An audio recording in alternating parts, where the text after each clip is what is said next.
شاندی هەرێمی کوردستان لە ڕۆژی دووەمیدا سەردانی عەمار حەکیم سەرۆکی هاوپەیمانی نیشتیمانی کرد.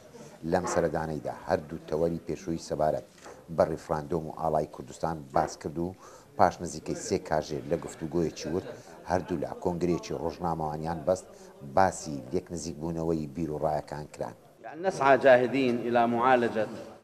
هەوڵ دەدەین بۆ چارەسەرکردنی کاریگەری بڕیارەکەی لە پەرلەمان دەنگی لەسەر درا، هەروەها لەسەر ناوەڕۆک و چارەسەری و چەندین بۆچوونەکان ڕێکەوتوین بۆ ئەوەی بیرۆڕاکانی نێوان حکومەتی فیدراڵی و دەسەڵاتی فیدراڵی و دەسەڵاتی هەرێم لێک نزیک بن.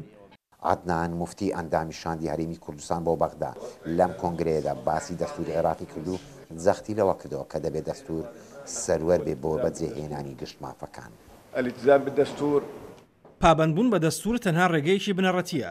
جا ئەگەر لە کوردستاندا خواستێکە بێت بۆ بەدیهێنانی مافی چاری خۆنووسین ئەوە دەستور ڕێ بۆ ئەم کارە خۆش دەکات. بەڵام ئێمە هەمیشە دەڕوانینە پێکەوە ژیان لە عێراقی دیموکراتدا یان هەر چارەسەرێکی دیکە لە ئایندەدا.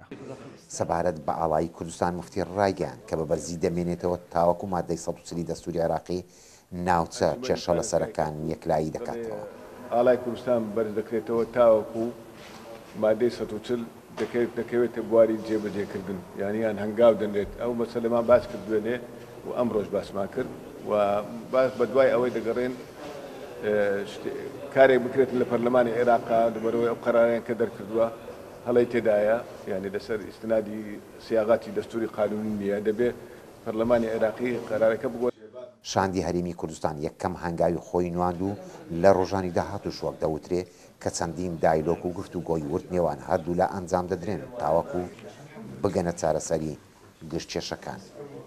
لە بەغداوە نزار عەبدوڵڵا، دەنگی ئەمریکا.